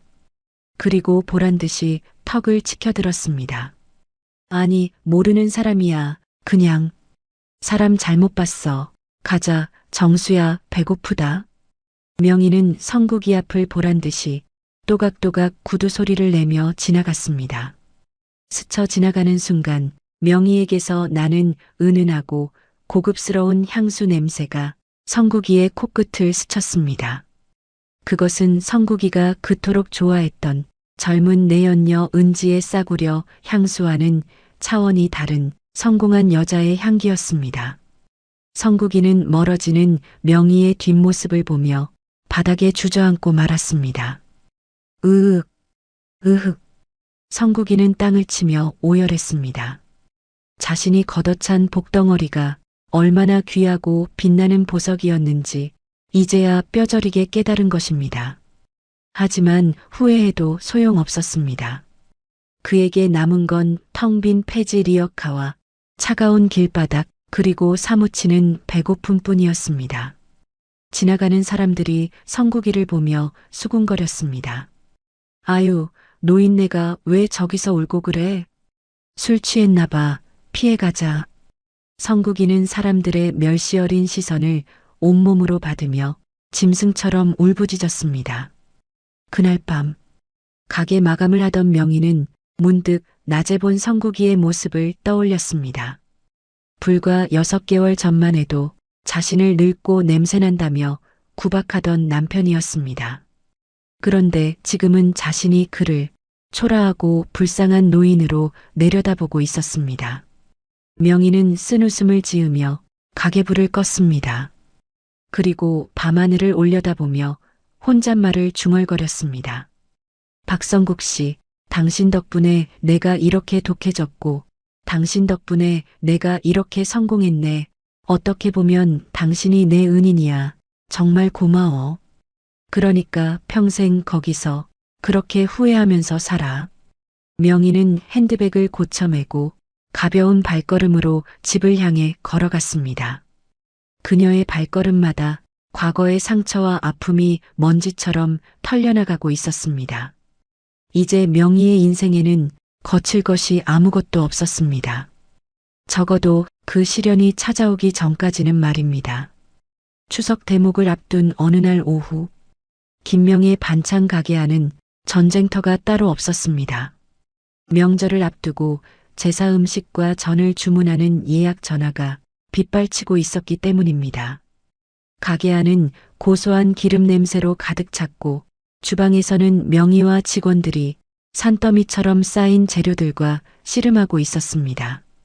사장님, 여기 동그랑땡 반죽 다 됐어요. 사장님, 꼬지전 재료가 부족한데요. 사장님, 배달 기사님 오셨어요. 여기저기서 명희를 찾는 목소리가 끊이지 않았습니다. 명희는 이마에 흐르는 땀을 훔칠 새도 없이 뜨거운 불판 앞에서 전을 부치고 있었습니다. 이미 며칠째 밤샘 작업을 강행한 탓에 명희의 얼굴은 반쪽이 되어 있었습니다. 다크서클이 턱 밑까지 내려왔지만 명희는 입술을 앙다물고 버티고 있었습니다. 이번 대목만 잘 넘기면 돼. 이게 다 돈이다. 김명희, 조금만 더 힘내자. 명희는 스스로에게 주문을 외우며 프라이팬을 흔들었습니다. 그때였습니다. 갑자기 명희의 머릿속에서 삐 하는 이명소리가 날카롭게 울렸습니다. 동시에 머리가 깨질 듯한 두통이 밀려왔습니다. 마치 누군가 망치로 뒤통수를 내리친 것 같았습니다. 으윽! 명희는 짧은 신음을 내뱉으며 주방벽을 짚었습니다. 세상이 빙글빙글 도는 것 같았습니다. 눈앞에 있는 노릇한 전들이 2개로 보였다가 3개로 보였다가 하며 춤을 췄습니다. 사장님, 어디 편찮으세요? 얼굴색이 너무 안 좋아요.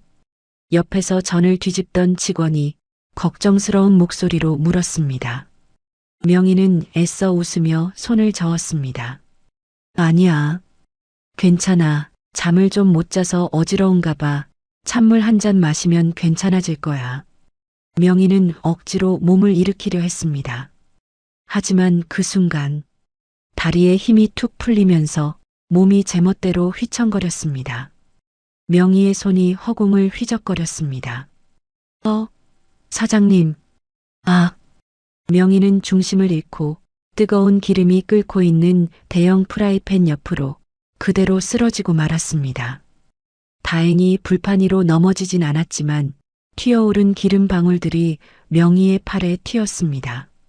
하지만 명희는 뜨거움을 느낄 겨를도 없이 의식을 잃고 차가운 바닥으로 곤두박질 쳤습니다.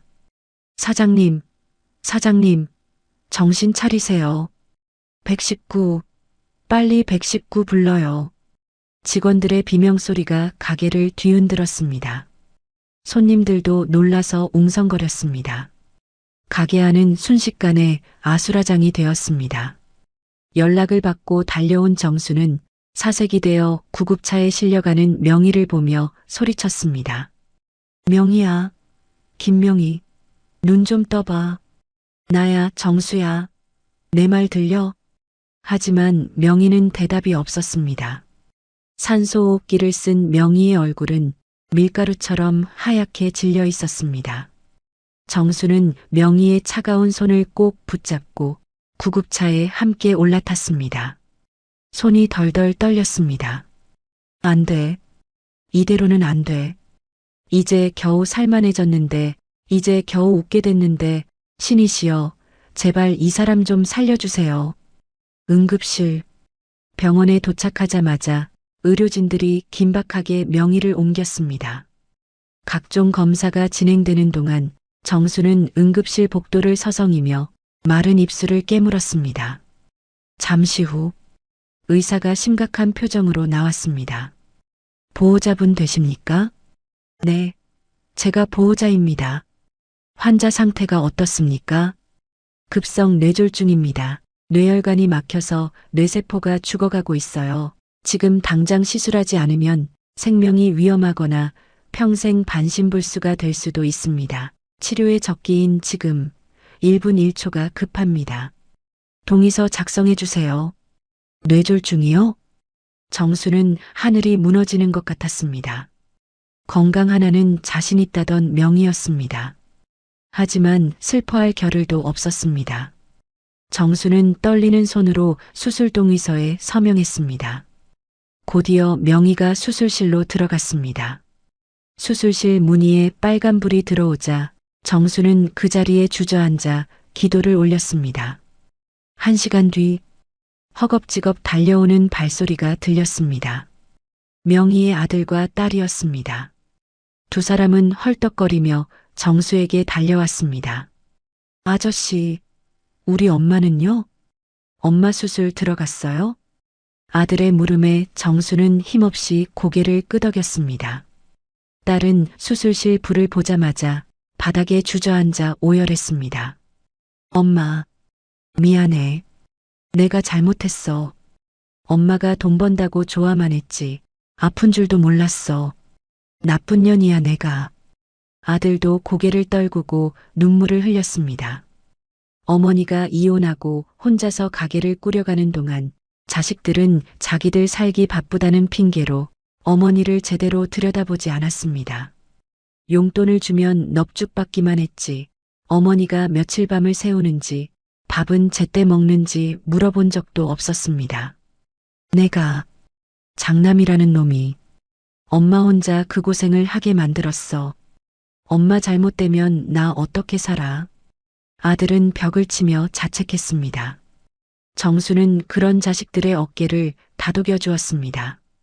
울지들 마라. 너희 엄마 강한 사람이야. 반드시 이겨내고 일어날 거다. 우리가 믿고 기다려줘야 해. 하지만 정수의 목소리도 미세하게 떨리고 있었습니다. 수술실 앞의 공기는 무겁게 가라앉아 숨쉬기조차 힘들 지경이었습니다. 한편 그 시각 명희가 살던 옛 동네 골목. 성국이는 다 떨어진 운동화를 질질 끌며 할 일 없이 골목을 배회하고 있었습니다. 무료 급식소에서 저녁을 해결하고 나면 딱히 갈 곳도 할 일도 없었기 때문입니다.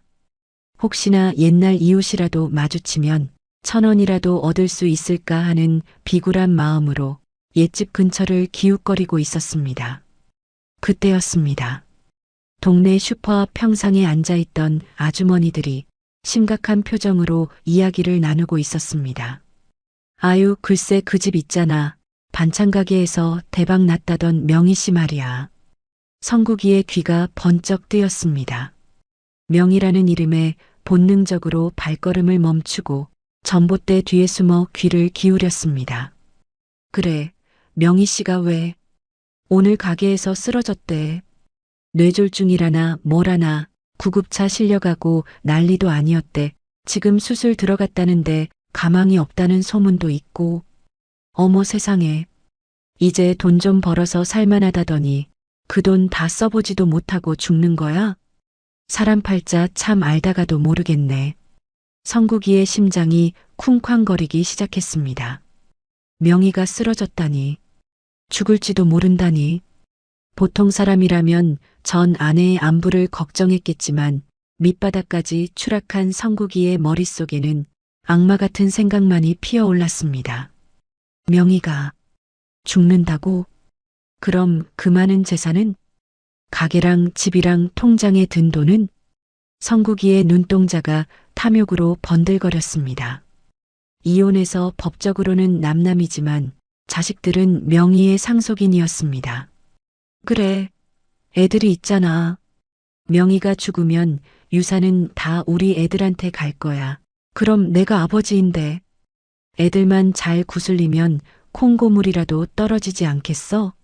내가 애들 키울 때 들어간 돈이 얼만데 그 정도는 받아낼 자격이 있지. 성국이는 회심의 미소를 지었습니다. 명희의 불행이 자신에게는 다시 일어설 수 있는 마지막 기회처럼 보였습니다. 성국이는 주머니를 뒤져 꼬깃꼬깃한 마스크 하나를 꺼내 썼습니다.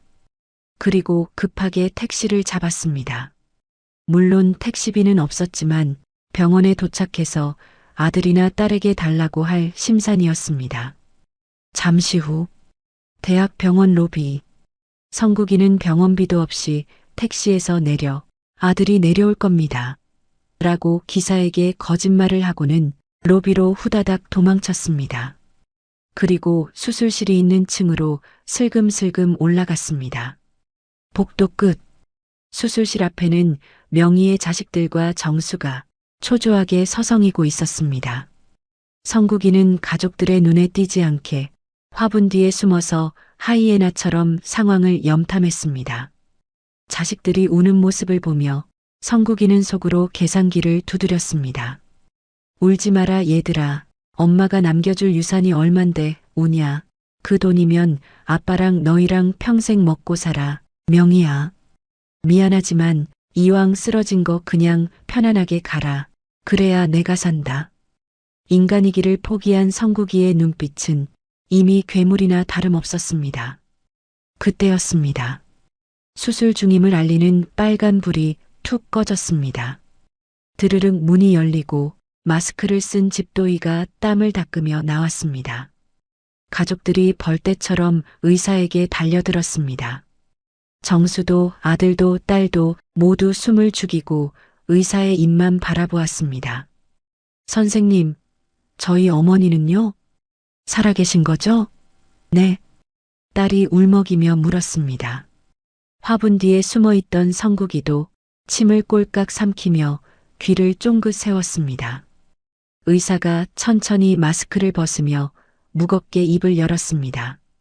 그것은 명희와 가족들에게 길고 긴 싸움이 시작되었음을 알리는 신호였습니다. 보름 후 병원 창문 틈으로 따스한 가을 햇살이 비스듬히 스며들고 있었습니다. 지난 보름간 중환자실과 일반 병실을 오가며 사경을 헤매던 명희가 드디어 긴 잠에서 깨어났습니다. 명희가 천천히 눈꺼풀을 들어 올리자 흐릿했던 시야가 서서히 맑아지며 하얀 천장과 걱정스러운 얼굴들이 눈에 들어왔습니다. 엄마, 정신이 들어? 어머니, 저 알아보시겠어요? 저 민수예요. 침대 곁을 지키고 있던 딸과 아들이 명희의 손을 잡고 울음을 터뜨렸습니다. 명희는 입을 열려고 했지만 목이 타들어가 말이 잘 나오지 않았습니다. 그때 옆에 서 있던 정수가 재빨리 물에 적신 거즈로 명희의 입술을 축여주었습니다. 명희야, 고생했다. 정말 고생 많았어. 이제 다 괜찮아. 정수의 따뜻한 목소리에 명희의 눈가에서 뜨거운 눈물이 주르륵 흘러내렸습니다. 살았구나. 내가 죽지 않고 살아서 사랑하는 사람들 얼굴을 다시 보는구나. 명희는 떨리는 손으로 자식들의 손을 맞잡았습니다. 비록 힘은 하나도 없었지만 그 온기만은 뼈에 사무치도록 따뜻했습니다. 잠시 후 회진을 돌던 담당 의사가 병실로 들어왔습니다.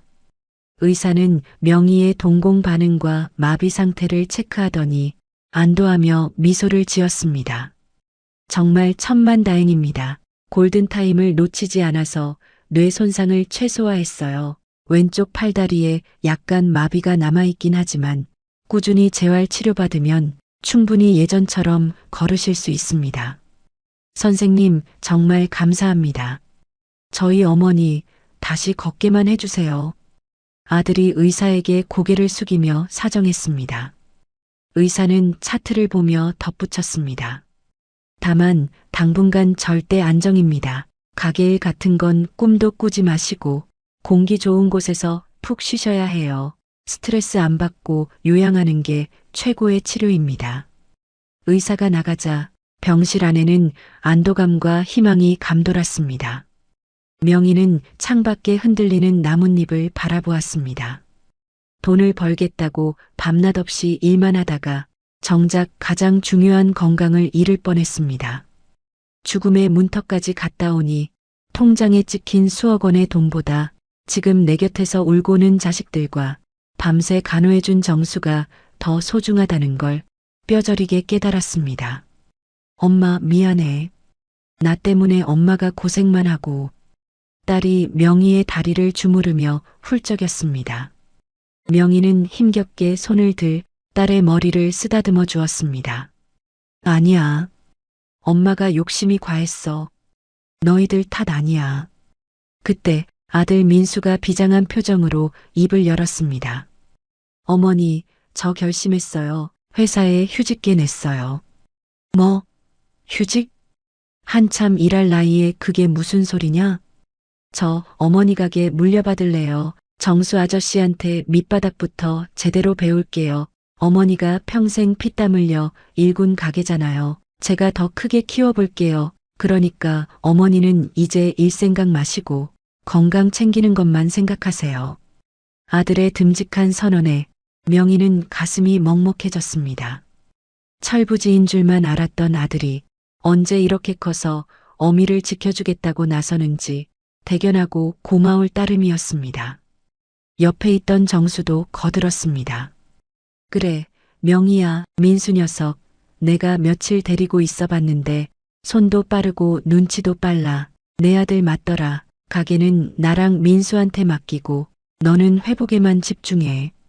정수는 보온병에서 직접 끓여온 죽을 꺼냈습니다. 전복을 곱게 갈아 만든 영양죽이었습니다. 자, 아해봐. 이거 먹고 기운 차려야 재활도 하지. 의사 선생님 말씀대로 일단 가까운 요양원에 가자. 거기서 몸 좀 추스르고 다 나으면 그때 우리 제주도로 여행 가는 거야. 어때? 제주도? 그래, 제주도. 너 신혼여행도 못 가봤다며. 푸른 바다도 보고 맛있는 회도 먹고 신나게 놀다 오자. 정수의 따뜻한 제안에 명희는 아이처럼 환하게 웃으며 고개를 끄덕였습니다. 그날부터 명희의 독한 재활 훈련이 시작되었습니다. 명희는 이를 악물고 보조기를 잡았습니다. 한 걸음, 두 걸음, 땀범벅이 되면서도 포기하지 않았습니다. 가족들의 응원과 정수의 사랑이 명희를 다시 일으켜 세우고 있었습니다. 한편 병원 로비 1층, 성국이는 며칠째 병원 주변을 하이에나처럼 맴돌고 있었습니다. 수염은 더부룩하게 자랐고 옷에서는 시큼한 쉰내가 진동했습니다. 성국이는 지나가는 환자 보호자들에게 1,000원만 달라고 구걸을 하다가 경비원에게 쫓겨나기를 반복했습니다. 하지만 병원을 떠나지 못한 이유는 단 하나였습니다. 명희의 유산, 아니 자식들을 구슬려 뜯어낼 돈 때문이었습니다. 젠장, 죽지도 않고 끈질기네. 아직도 안 죽었어? 성국이는 자판기 커피를 홀짝이며 엘리베이터 쪽을 곁눈질했습니다. 그때 엘리베이터 문이 열리고 아들 민수가 서류 봉투를 들고 나왔습니다. 성국이의 눈이 번쩍 뜨였습니다. 민수야, 아들아. 성국이는 다 마신 종이컵을 구겨 던지고 민수에게 달려갔습니다. 민수는 냄새나는 노숙자가 달려들자 인상을 찌푸리며 피하려 했습니다. 하지만 자세히 보니 그 노숙자는 다름 아닌 아버지 성국이었습니다. 아, 아버지? 그래, 나다. 내 애비다. 아이고, 우리 아들. 그동안 잘 지냈냐? 내가 얼마나 보고 싶었는데. 성국이는 민수의 손을 덥석 잡으려 했습니다. 하지만 민수는 혐오스러운 벌레를 보듯 성국이의 손을 거칠게 쳐냈습니다. 이거 놓으세요. 여기가 어디라고 오신 거예요? 어디긴. 내 엄마 병문안 왔지. 그래도 부부의 정이 있는데 어떻게 모른 척하냐? 그나저나 엄마는 좀 어때? 유언장은 썼냐? 재산 정리는 했고? 성국이의 입에서 나오지 말아야 할 말이 튀어나오자 민수의 얼굴이 불그락푸르락해졌습니다. 어머니가 사경을 헤매다 겨우 깨어났는데 걱정은커녕 재산 타령이라니. 민수는 참았던 분노가 폭발했습니다. 당신이 사람이야? 엄마가 쓰러졌는데 걱정은 안 하고 돈 냄새 맡고 달려온 거야? 어허, 너 말을 왜 그렇게 해? 내가 내 아버지야. 그리고 법적으로 이혼은 했어도 너희한텐 내가 친부라고. 내가 너 키울 때 들어간 돈이 얼만데 나도 좀 챙겨받아야 할 거 아니야. 성국이는 적반하장으로 큰 소리를 쳤습니다. 로비에 있던 사람들이 웅성거리며 모여들었습니다. 민수는 기가 막혀 헛웃음을 터뜨리더니 성국이의 멱살을 잡고 병원 밖으로 끌고 나갔습니다. 이거 나? 이거 안 나? 어디서 애비 멱살을 잡고 난리야. 성국이는 발버둥 쳤지만 젊은 아들의 힘을 당해낼 수는 없었습니다. 병원 밖 화단 앞에 내동댕이 쳐진 성국이는 엉덩방아를 찌으며 볼품없이 넘어졌습니다. 민수는 성국이를 내려다보며 서늘하게 쏘아붙였습니다. 똑바로 들으세요. 당신은 더 이상 내 아버지 아니야. 엄마 등쳐먹고 젊은 여자랑 놀아나다가 빈털털이 되니까 이제 와서 아들이야? 돈?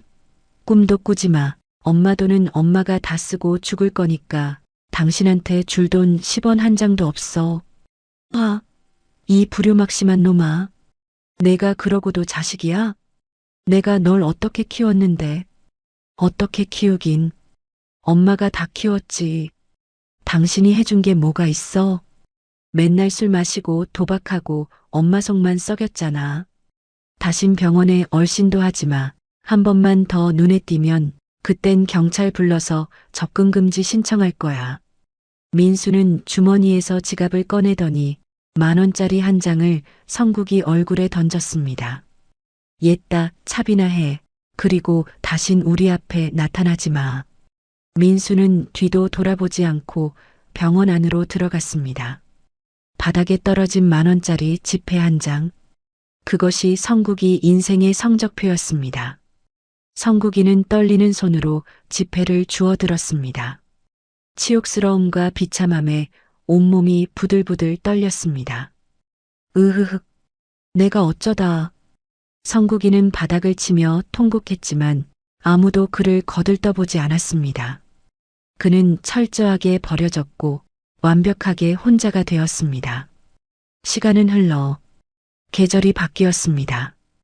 병원 앞 가로수들이 붉은색과 노란색 옷을 갈아입을 무렵 명희의 퇴원날이 다가왔습니다. 병원 정문을 나서는 명희의 얼굴은 입원할 때의 창백함은 온데간데 없고 복숭아처럼 발그레하고 건강해 보였습니다. 비록 한 손에는 지팡이를 짚고 있었지만 명희의 두 다리는 대지를 단단하게 디디고 있었습니다. 정수와 민수, 딸이 명희의 곁을 호위하듯 걷고 있었습니다. 어머니, 차 대기시켜놨어요. 조심해서 타세요. 민수가 차문을 열어주었습니다. 명희는 차에 타기 전 가방에서 열쇠 꾸러미를 꺼냈습니다. 그리고 민수의 손에 쥐어주었습니다. 그것은 김명의 반찬 가게의 열쇠였습니다. 민수야, 자, 받아라. 이제 이 가게 사장은 너다. 어머니, 엄마는 이제 신난다. 그동안 앞만 보고 달리느라 놓쳤던 풍경들. 이제 천천히 보면서 살 거야. 가게 잘 부탁한다. 민수는 어머니의 손때 묻은 열쇠를 꽉 쥐며 눈시울을 붉혔습니다. 네, 어머니. 걱정 마세요. 제가 대박 터뜨려서 어머니 호강시켜 드릴게요. 그래, 우리 아들 믿는다. 명희는 흐뭇한 미소를 지으며 차에 올랐습니다. 옆자리에 앉은 정수가 명희의 손을 꼭 잡았습니다. 명희야, 고생했다.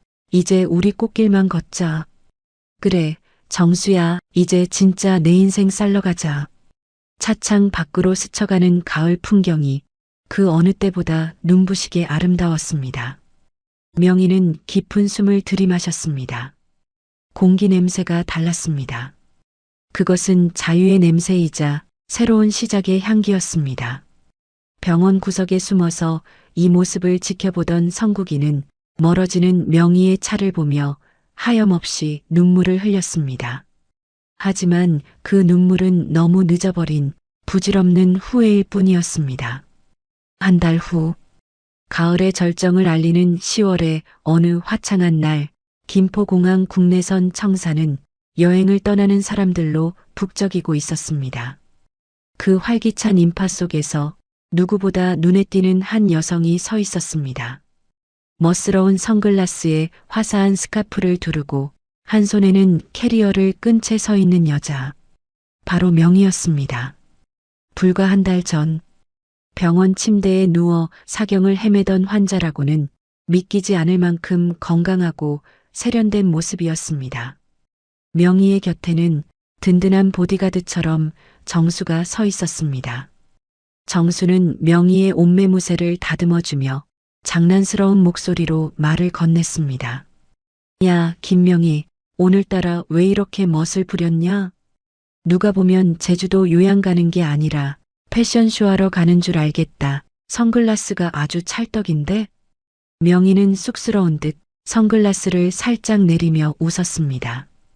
그 미소에는 20대 소녀 같은 설렘과 홍조가 가득했습니다. 놀리지 마. 나 평생 일만 느라 이런 거 못 해봤잖아. 오늘만큼은 환자 아니고 멋쟁이 할머니 소리 듣고 싶어서 그랬다. 왜? 하하. 할머니라니 내 눈에는 아직도 초등학생 명의로 보이는데? 아무튼 오늘 진짜 예쁘다. 정수의 칭찬에 명희는 기분 좋은 웃음을 터뜨렸습니다. 명희의 손에는 평생 꿈만 꿨던 제주도행 비행기표가 들려 있었습니다. 신혼여행도 못 가보고 남편 뒷바라지에 시부모 병수 바라느라 공항 근처에는 얼씬도 못했던 지난 40년이었습니다. 명희는 손에 쥔 비행기표를 보물단지처럼 소중하게 어루만졌습니다.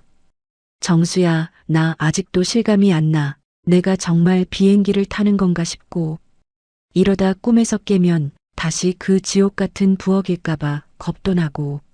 명희의 목소리가 미세하게 떨렸습니다. 정수는 명희의 어깨를 감싸 안으며 단호하게 말했습니다.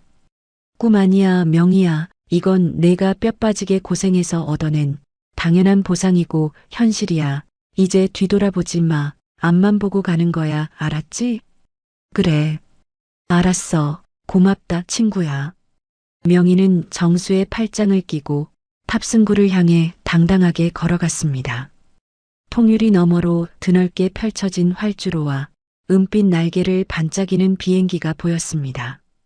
명희는 그 풍경을 눈에 담으며 가슴속 깊은 곳에 묵직하게 자리 잡았던 희생과 인내라는 이름의 돌덩이를 내려놓았습니다. 박성국 씨, 잘 있어요. 나는 이제 당신 아내가 아니라 내 인생의 주인공으로 살러갑니다.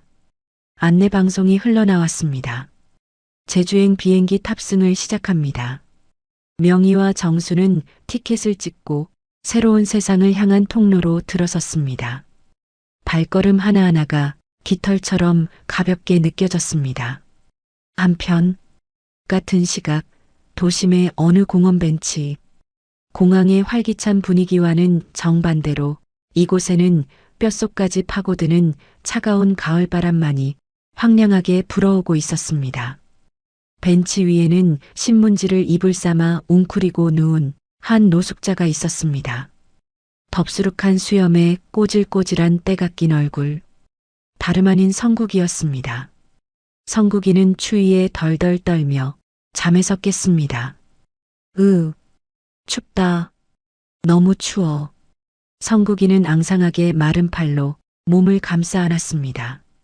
배에서는 천둥 같은 꼬르륵 소리가 났습니다. 어제 저녁부터 물 한 모금 마시지 못한 상태였습니다. 성국이는 흐릿한 눈으로 주변을 두리번거렸습니다. 벤치 아래 누군가 먹다 버린 컵라면 용기가 굴러다니고 있었습니다. 국물은 다 말라붙었고 불어터진 면발 몇 가닥만이 바닥에 눌어붙어 있었습니다. 평소 같으면 거들떠보지도 않았겠지만 지금 성국이에게는 그것조차 귀한 음식이었습니다. 성국이는 떨리는 손으로 컵라면 용기를 집어들었습니다. 이거라도 먹어야 사는데.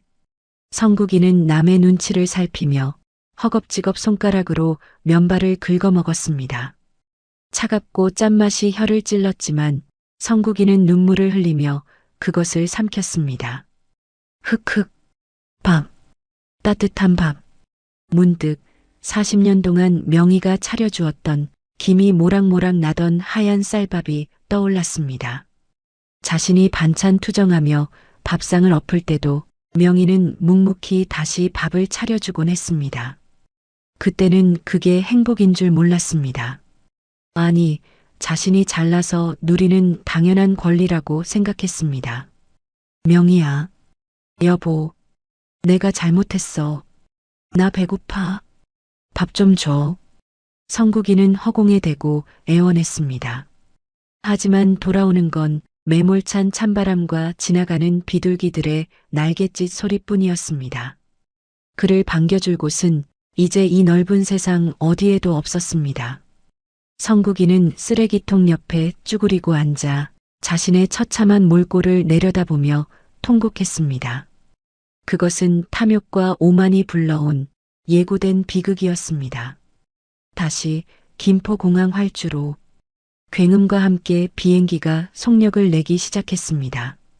명희는 창가 자리에 앉아 빠르게 뒤로 밀려나는 풍경을 바라보았습니다.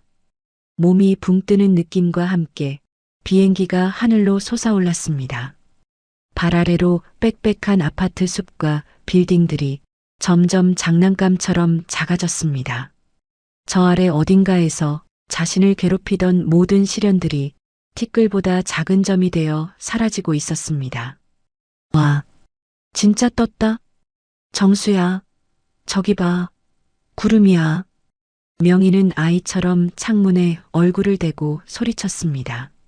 창밖에는 솜사탕 같은 하얀 구름바다가 끝없이 펼쳐져 있었습니다. 눈이 부시게 파란 하늘이 명희를 반겨주는 것 같았습니다. 정수는 그런 명희를 사랑스러운 눈빛으로 바라보며 승무원에게 주스 2잔을 부탁했습니다. 자, 명희야, 이게 샴페인은 아니지만 우리들의 새로운 시작을 위하여 건배할까? 좋지, 건배. 두 사람은 투명한 잔을 가볍게 부딪혔습니다. 쨍그랑하는 맑은 소리가 기내에 울려 퍼졌습니다.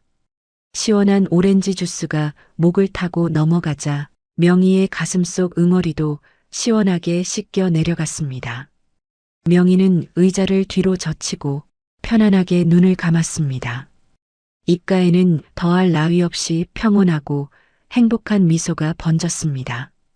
지난 40년간 누군가의 헌신적인 아내로 억척스러운 며느리로 치열한 사장님으로 살아야 했던 김명희. 하지만 지금 이 순간만큼은 오롯이 여자 김명희였습니다. 그래, 내 진짜 인생은 지금부터야. 누구 눈치도 않고 내가 하고 싶은 거 다 하면서 그렇게 신나게 살 거야. 명희의 다짐을 축복하듯 비행기는 구름을 뚫고 더 높이, 더 멀리 날아올랐습니다. 진정한 자유와 행복이 기다리는 곳, 제주도의 푸른 바다가 명희를 기다리고 있었습니다. 그녀의 비행은 이제 막 시작되었습니다. 오늘 명희의 통쾌한 사이다 이야기 어떻게 들으셨나요? 40년 묵은 체증이 한 번에 쑥 내려가는 기분이 드셨을 겁니다. 자신의 꾀에 넘어가 비참한 최후를 맞이한 성국이와 당당하게 제2의 인생을 찾아 떠난 명희, 정말 인과응보라는 말이 딱 어울리는 결말이었습니다. 우리 시청자 여러분 중에서도 혹시 지금 힘든 시간을 보내고 계신 분이 있다면 절대 포기하지 마세요. 명희처럼 여러분의 진짜 봄날도 바로 지금부터 시작일지 모릅니다. 나이는 숫자에 불과합니다. 오늘부터는 누군가의 희생양이 아닌 오롯이 나 자신을 사랑하며 주인공으로 살아가는 여러분이 되시길 진심으로 응원하겠습니다. 이야기를 끝까지 들어주신 분이 계시다면 잘 들었다고 댓글 하나만 남겨주세요. 사연TV는 오늘 하루도 여러분의 마음에 사랑과 행복이 가득하길 바랍니다. 감사합니다.